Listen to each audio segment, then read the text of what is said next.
നമസ്കാരം ആർപി. നമസ്കാരം. യുദ്ധം തുടങ്ങിയിട്ട് കുറച്ച് നാളായി. പക്ഷേ ഇരുഭാഗവും യുദ്ധം നിർത്തില്ല എന്നാണ് അമേരിക്ക ഇന്നലെ ഇസ്രായേൽ ടൈംസിന് കൊടുത്ത ഇൻ്റർവ്യൂ ഉണ്ട്. ട്രംപ് കൊടുത്ത ഇൻ്റർവ്യൂവിൽ ട്രംപ് പറയുന്നുണ്ട് യുദ്ധം ഉടൻ തന്നെ, കാരണം മുജ്തബ ഖമീനി അധികാരത്തിൽ വന്നത് തനിക്ക് ഇഷ്ടപ്പെട്ടില്ല എന്നൊക്കെ ട്രംപ് പറയുന്നുണ്ട്. യുദ്ധം മുന്നോട്ട് പോകും, ലോകത്തിന് കൂടി സമാധാനത്തിന് വേണ്ടിയിട്ടാണ് തങ്ങൾ യുദ്ധം ചെയ്യുന്നതെന്ന് ട്രംപ് പറയുന്നു. മറുഭാഗത്ത് ഇറാൻ മധ്യേഷ്യൻ രാജ്യങ്ങൾക്ക് നേരെ ഇന്നും ആക്രമണം നടന്നു. ആക്രമണങ്ങളോട് നേരത്തെ ക്ഷമ ചോദിച്ചിരുന്നു ഇറാൻ്റെ പ്രസിഡന്റ്. പക്ഷേ നിരന്തരം ആക്രമണം നടത്തിക്കൊണ്ടിരിക്കുന്നു. അങ്ങനെ യുദ്ധം മറ്റൊരു തലത്തിലേക്ക് നീളുകയാണ്, ഒപ്പം ഊർജ്ജ പ്രതിസന്ധിയും. അല്ല, ഇത് നമ്മൾ ഉദ്ദേശിക്കുന്ന ലെവലിലൊന്നും ഇത് നിൽക്കുന്ന കാര്യം സംശയമാണ്. അതായത് പലരും പ്രതീക്ഷിച്ച പോലെ ഇത് വളരെ പെട്ടെന്ന് തീരുന്ന ഒരു യുദ്ധം, ഇറാൻ സർക്കാർ താഴെ വീഴും, അതോടുകൂടി യുദ്ധം അവസാനിക്കും, ഇറാനിൽ പുതിയ ഭരണകൂടം വരും, അതോടെ അമേരിക്ക ജോലി കഴിഞ്ഞു, ഞങ്ങൾ ലോക പോലീസ് എന്ന നിലയിൽ ഞങ്ങൾ വീണ്ടും ന്യായം നടപ്പാക്കിയിരിക്കുന്നു എന്നുള്ള പ്രസ്താവന നടത്തും. ഇതൊന്നും സംഭവിച്ചിട്ടില്ല.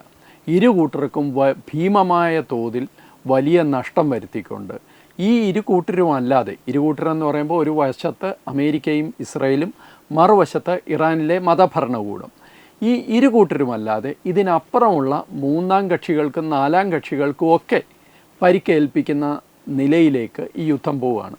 മൂന്നാം കക്ഷി നാലാം കക്ഷി എന്ന് പറയുമ്പോൾ ഇറാനിലെ സമാധാനം ആഗ്രഹിക്കുന്ന പുരോഗമനവാദികളായിട്ടുള്ള ജനങ്ങൾ, ഗൾഫ് മേഖലയിലെ ജനങ്ങൾ, ആഗോള പ്രതിസന്ധി വരാൻ പോകുന്ന, അതായത് ഈ എണ്ണയുടെ കാര്യത്തിൽ, പാചകവാതകത്തിൻ്റെ കാര്യത്തിലൊക്കെ വലിയ പ്രതിസന്ധി നേരിടാൻ പോകുന്ന നമ്മളെപ്പോലുള്ള ഇന്ത്യ, പാകിസ്ഥാന്, ജപ്പാന്, സൗത്ത് കൊറിയ പോലെയുള്ള രാജ്യങ്ങളിലെ സാമ്പത്തിക അവസ്ഥ ഇതെല്ലാം അഫക്റ്റ് ചെയ്യാൻ പോവുകയാണ്. എന്നാൽ ആർക്കെങ്കിലും ഈ യുദ്ധം കൊണ്ട് ലാഭമുണ്ടോ എന്ന് ചോദിച്ചു കഴിഞ്ഞാൽ ലാഭമുള്ളത് അമേരിക്കയിലെ ചില ലോബികൾക്കും ചില ആൾക്കാർക്കുമാണ്. അത് നമുക്കെല്ലാവർക്കും അറിയാം. പക്ഷേ അമേരിക്കയിലെ സാധാരണ ജനങ്ങളെ സംബന്ധിച്ചിടത്തോളം അവിടെ ഒരു 60-70% ആൾക്കാരും ഈ യുദ്ധം ആഗ്രഹിക്കുന്നില്ല എന്നാണ് അമേരിക്കയിൽ നിന്ന് പറയുന്നത്. പക്ഷേ അമേരിക്ക ഈ യുദ്ധം തുടരുന്നത് അമേരിക്കയ്ക്ക് ഇനി ഇത് പാതി വഴിക്ക് ഇട്ടേച്ച് പോകാൻ പറ്റാത്തത് കൊണ്ടുമാണ്. കാരണം അമേരിക്ക നടത്തുന്നത് ഇത് അമേരിക്കയുടെ യുദ്ധമല്ല, ഇസ്രായേലിൻ്റെ യുദ്ധമാണ്. ഇസ്രായേലിന് മാത്രമേ സത്യം പറഞ്ഞു കഴിഞ്ഞാൽ ഈ യുദ്ധത്തിലൊരു ന്യായമുള്ളൂ എന്നാണ് ഞാൻ കരുതുന്നത്. പലർക്കും അതിനോട് എതിർപ്പുണ്ടാവും. കാരണം എന്താണെന്ന് വെച്ച് കഴിഞ്ഞാൽ ഇസ്രായേൽ ആയുധം താഴെ വെച്ചാൽ ഇസ്രായേൽ ഉണ്ടാവില്ല എന്നുള്ളതിൻ്റെ ഏറ്റവും വലിയ ഉദാഹരണം ഇറാൻ നടത്തുന്ന ഈ ഭീഷണികളും യുറേനിയത്തിൻ്റെ സമ്പുഷ്ടീകരണവും ഒക്കെയാണ്. അപ്പോൾ ഇസ്രായേലിനൊരു ന്യായമുണ്ട്. പക്ഷേ ഇത് അമേരിക്കയുടെ യുദ്ധമല്ല യഥാർത്ഥത്തിൽ. പക്ഷേ അമേരിക്കയ്ക്ക് ഇനിയും പുറമോട്ട് പോകാനും പറ്റില്ല. അപ്പോൾ വളരെ അശാന്തമായ രീതിയിൽ, വളരെ പ്രവചനങ്ങൾക്കൊക്കെ അപ്പുറമുള്ള നിലയിലേക്കാണ് ഈ യുദ്ധം പോകുന്നത്. തീർച്ചയായിട്ടും ഇതിനപ്പുറം വേറെ ഒരു വലിയ ഭീഷണി ഇറാനും നമ്മളുടെ GCC രാജ്യങ്ങളും നേരിടാൻ പോകുന്നുണ്ട്. അതുകൂടി നമുക്ക് പിന്നീട് പറയാം. തീർച്ചയായിട്ടും RP സൂചിപ്പിച്ചതുപോലെ ഇത് പ്രധാനമായിട്ട് ഇതിൻ്റെ ന്യായം ആരുടെ പക്ഷത്തെന്ന് ചോദിച്ചു കഴിഞ്ഞാൽ ഈ യുദ്ധം ചെയ്യുന്നവരിൽ ഇസ്രായേലിൻ്റെ പക്ഷത്ത് മാത്രമാണ്. കാരണം ഇസ്രായേലിനെ ആക്രമിച്ച് നശിപ്പിക്കും എന്ന് തന്നെയാണ് സ്കൂളിൽ തന്നെ പഠിപ്പിക്കുകയാണ് ഇസ്രായേൽ എന്ന രാജ്യം പാടില്ല. അതെ. അപ്പോൾ ഇതിനിടയിൽ അമേരിക്കയുടെ ഒരു യുദ്ധമുണ്ട്. അമേരിക്ക തന്നെ, പക്ഷേ ഇപ്പോൾ ട്രംപ് തന്നെ പറഞ്ഞിരിക്കുന്നത് യുദ്ധം എപ്പോൾ നിർത്തും എന്ന് തങ്ങൾ തീരുമാനിക്കുമെന്നത്. അപ്പം ഇസ്രായേൽ ടൈംസിൻ്റെ ലേഖകൻ ചോദിച്ചപ്പോൾ ട്രംപ് തിരിച്ചു പറയുന്നുണ്ട് ഇസ്രായേലിന് അതിൽ എതിർപ്പൊന്നും ഉണ്ടാവില്ല, അമേരിക്ക തന്നെ തീരുമാനിക്കും എന്നുള്ള വലിയ നയമായിട്ടാണ് ഇപ്പോഴും ട്രംപ് മുന്നോട്ട് പോകുന്നത്. അത് മറ്റൊരു വശം. എനിക്ക് തോന്നുന്നത് ഇറാനെ സംബന്ധിച്ചിടത്തോളം അവരിപ്പോൾ നെഗോസിയേഷന്, ചർച്ചയ്ക്ക് തയ്യാറാണ്. അവരെന്തൊക്കെ പറഞ്ഞാലും അവർ ചർച്ചയ്ക്ക് തയ്യാറാണ്. കാരണം അവരതുപോലെ ക്ഷീണിതരായിട്ടുള്ള ഒരവസ്ഥയിലാണ് എത്തി നിൽക്കുന്നത്. അവർ സമ്മതിച്ചാലും ഇല്ലെങ്കിലും അവരെ സംബന്ധിച്ചിടത്തോളം വേറെ ഒരു വലിയ പ്രശ്നമുണ്ട് ഹരി. ആ പ്രശ്നം ഈ ജലവുമായി ബന്ധപ്പെട്ടാണ്, അവരുടെ കുടിവെള്ളവുമായി ബന്ധപ്പെട്ടാണ്. അതിലേക്ക് ഞാൻ വരാം. പക്ഷേ അതല്ലെങ്കിൽ തന്നെ അവരെ സംബന്ധിച്ചിടത്തോളം അവരുടെ ആയുധശേഷി, അവർക്കിനിയും 10,000 ഡ്രോൺസ് ഉണ്ടെന്ന് പറയുന്നു, അല്ലെങ്കിൽ അതിൽ കൂടുതൽ ഒരു പക്ഷേ ഡ്രോൺസ് ഉണ്ടാവുമെന്നാണ് ഞാൻ വിചാരിക്കുന്നത്. പക്ഷേ അതിനപ്പുറം കാര്യമായ മിസൈൽ സംവിധാനമോ അല്ലെങ്കിൽ അവരുടെ മറ്റ് തരത്തിലുള്ള പ്രതിരോധ സംവിധാനമോ ഒക്കെ ഓൾമോസ്റ്റ് തകർന്നു കഴിഞ്ഞു എന്ന് അന്താരാഷ്ട്ര വിദഗ്ധർ ഇപ്പോൾ തന്നെ പറയുന്നുണ്ട്. അമേരിക്കയ്ക്കും ഇത് വലിയ നഷ്ടമാണ്. അമേരിക്കയെ സംബന്ധിച്ചിടത്തോളം ആഗോള തലത്തിൽ അമേരിക്ക ഒരു തെമ്മാടി രാഷ്ട്രമാണ്, പ്രവചിക്കാൻ പറ്റാത്ത നിലയിലുള്ള ഒരു രാജ്യമാണ് എന്നുള്ള ഒരു ധാരണ ഇപ്പോൾ എല്ലാവർക്കും വന്നു കഴിഞ്ഞു.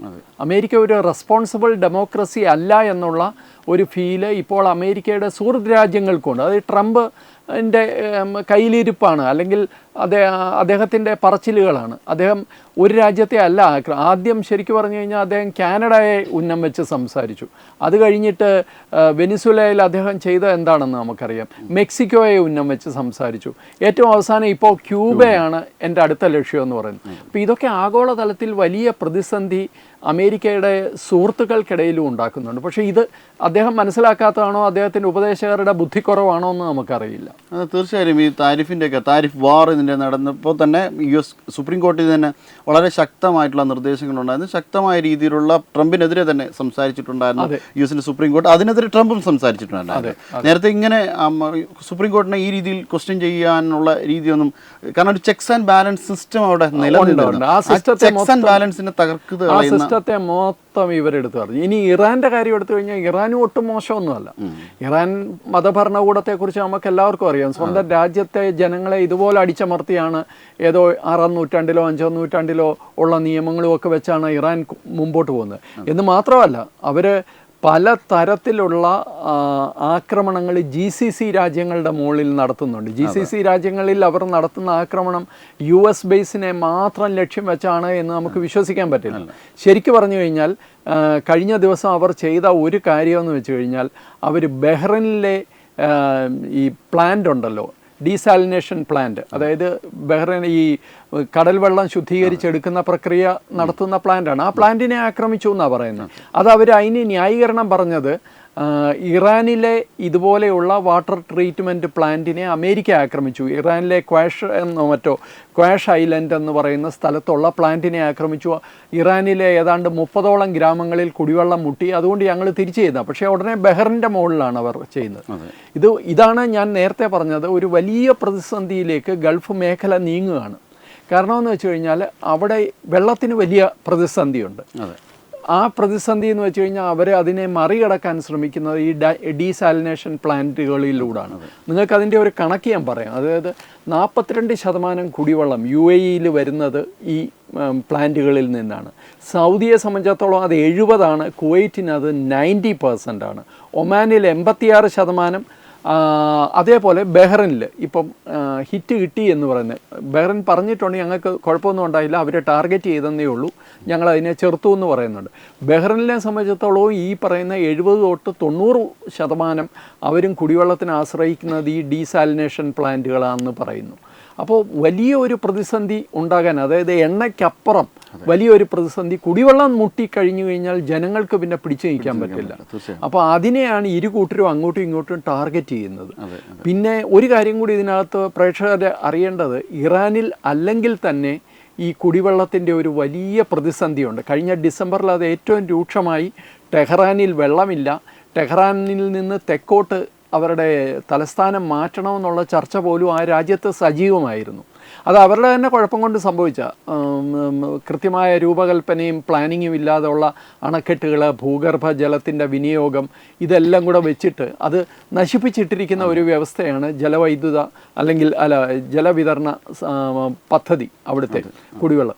ഇപ്പോൾ ഈ യുദ്ധം കൂടെ വരുമ്പോഴത്തേക്ക് വലിയൊരു പ്രതിസന്ധിയിലേക്ക് ഇവർ പോവുകയാണ്. ഇതിപ്പോൾ സൗദി അറേബ്യ ഇവരുടെ 2 ഡ്രോൺസ് ഇന്നും തിരിച്ച് അടിച്ചിട്ടിട്ടുണ്ടായിരുന്നു. അതോടൊപ്പം തന്നെ ഈ വെള്ളത്തിൻ്റെ കാര്യം പറഞ്ഞു വളരെ വളരെ കൃത്യമായൊരു കാര്യമാണ്. അതായത് ഊർജ്ജ പ്രതിസന്ധിയേക്കാൾ വലിയ ഒരു പ്രതിസന്ധി ഈ പ്രതിസന്ധി ഉണ്ടാകുമ്പോൾ വളരെ മലിനമായിട്ടുള്ള ജലം അവർക്ക് കുടിക്കേണ്ടി വന്നു കഴിഞ്ഞാൽ ഈ യുദ്ധത്തിന്റെ ഒരു ബുദ്ധിമുട്ട് പിന്നീടും അനുഭവിക്കേണ്ടി വരും. കാരണം സാംക്രമിക രോഗങ്ങളിലൂടെയും അത് വളരെ കറക്റ്റാണ് പറഞ്ഞത്. ഈ പ്ലാന്റുകളെ യഥാർത്ഥത്തിൽ ടാർഗറ്റ് ചെയ്യണമെന്ന് പോലും ഇല്ല. ഈ യുദ്ധം വന്നു കഴിഞ്ഞാൽ പവർ പോയി കഴിഞ്ഞാലും ഈ പ്ലാന്റുകളുടെ പ്രവർത്തനം ഇതായിരിക്കും. കടൽ വെള്ളം, കണ്ടാമിനേറ്റഡ് ആയിട്ടുള്ള കടൽ വെള്ളം ഇതിൽ കലർന്നാലും വലിയ പ്രശ്നങ്ങൾ വഴിവെക്കും. ഒരു പക്ഷേ അമേരിക്ക ഇതാണോ ശ്രമിക്കുന്നതെന്ന് നമുക്ക് പറയാൻ പറ്റില്ല. കാരണം അമേരിക്കയുടെ ഒരു ആഗ്രഹം എന്ന് വെച്ച് കഴിഞ്ഞാൽ ഇറാനിലെ ജനങ്ങളെ ഇളകി ആ സർക്കാരിനെ താഴെ ഇടണം എന്നുള്ളതാണ്. പക്ഷേ അതിനും കൂടെ വേണ്ടി ഒരു വലിയ പ്രതിസന്ധി ഉണ്ടാക്കുകയാണെങ്കിൽ ഇതെല്ലാ യുദ്ധ നിയമങ്ങൾക്കും എതിരാണ്. ഇറാനെ സംബന്ധിച്ചിടത്തോളം അവരും ഒട്ടും മോശമല്ല. ഇറാനിലെ മതഭരണകൂടം ഒട്ടും മോശമല്ല. അവരും ബഹ്റൈനിൽ ടാർഗറ്റ് ചെയ്തു. അത് യഥാർത്ഥത്തിൽ ഒരു സന്ദേശമാണ്. ഞങ്ങൾക്ക് വേണ്ടി വന്നാൽ ഞങ്ങൾ UAE-യിലെ എല്ലാ രാജ്യങ്ങളെയും ഇത്തരത്തിൽ ടാർഗറ്റ് ചെയ്യുമെന്നുള്ള സന്ദേശമാണ്. ഇതെല്ലാം സാധാരണ ഒരു സിവിലൈസ്ഡ് ആയിട്ടുള്ള ഒരു ലോകത്തെ യുദ്ധ നിയമങ്ങൾക്ക് പോലും എതിരാണ്. ഈ നടക്കുന്നത്. അല്ല, ഇത് അക്ഷരാർത്ഥത്തിൽ ഇതൊരു വെപ്പൺ ബേസ്ഡ് വാർ എന്നതിനപ്പുറം ഒരു കെമിക്കൽ വാറിലേക്ക് കെമിക്കൽ വാർ എന്നും പറയുന്നുണ്ട്. വൈറ്റ് ഫോസ്ഫറസ് എന്ന് പറയുന്നു. ജലത്തെ ആക്രമിക്കുമ്പോൾ സ്വാഭാവികമായി അവർക്ക് മലിനജലമാണ് ഉള്ളിലേക്ക് പോകുന്നത്. അക്ഷരാർത്ഥത്തിൽ സംഭവിക്കുന്നത് കെമിക്കൽ വാറിലേക്കാണ്. തന്നെ ഈ യുദ്ധം, അതായത് ഇറാനിലെ ഭരണകൂടം കീഴടങ്ങണമെന്ന് നമ്മൾ മനസ്സുകൊണ്ടെങ്കിലും ആഗ്രഹിക്കുന്നതിൻ്റെ ഒരു കാര്യം അവിടുത്തെ ജനങ്ങൾക്കുണ്ടാകുന്ന ഈ വലിയ പ്രശ്നമാണ്. ഇപ്പോൾ ഈ അവിടെ പലയിടത്തും എണ്ണപ്പാടങ്ങൾ കത്തിയിട്ട് ആകാശം മുഴുവൻ കറുത്തിരിക്കുകയാണ്. അതിൻ്റെ കെമിക്കൽ ഉൾപ്പെടുന്ന കാര്യങ്ങൾ എവിടെ വേണമെങ്കിലും അത് കലർക്കപ്പെടാം, ഇല്ലേ? അത് തീർച്ചയായിട്ടും അവിടുത്തെ ജനങ്ങളെ സംബന്ധിച്ചിടത്തോളം വലിയ തോതിൽ ഇത് അവരുടെ ആരോഗ്യത്തെ ഇനിയുള്ള ദിവസങ്ങളിൽ ബാധിക്കാൻ പോവുകയാണ്. അതെ, തീർച്ചയായിട്ടും ഇത് വളരെയധികം ചിന്തിക്കേണ്ട ഒരു കാര്യം തന്നെയാണ്. കാരണം ജനാധിപത്യത്തിന് വേണ്ടിയിട്ട് നിലകൊള്ളുന്നെങ്കിൽ അടിസ്ഥാനപരമായി അവിടെ ജനങ്ങൾ അവശേഷിക്കുക എന്നുള്ളതാണ് ഏറ്റവും പ്രധാനപ്പെട്ടത്. ജനങ്ങളില്ലാതെ എന്ത് ജനാധിപത്യമാണ് അവിടെ ഉണ്ടാകാൻ പോകുന്നത്? ഇത് അവിടുത്തെ മാത്രമല്ല, ഇത് ഇറാനിൽ മാത്രമല്ല, ഇത് അമേരിക്കയിൽ മാത്രമല്ല, ഇത് UAE പോലെയുള്ള GCC രാജ്യങ്ങളിൽ മാത്രമല്ല, ലോകമാകെ വലിയ പ്രതിസന്ധി സൃഷ്ടിക്കുന്ന ഒരു യുദ്ധമായിട്ട് മാറുകയാണ്. അത് എത്രയും പെട്ടെന്ന് അവസാനിക്കട്ടെ എന്ന് മാത്രം പ്രാർത്ഥിക്കാം. നമസ്കാരം.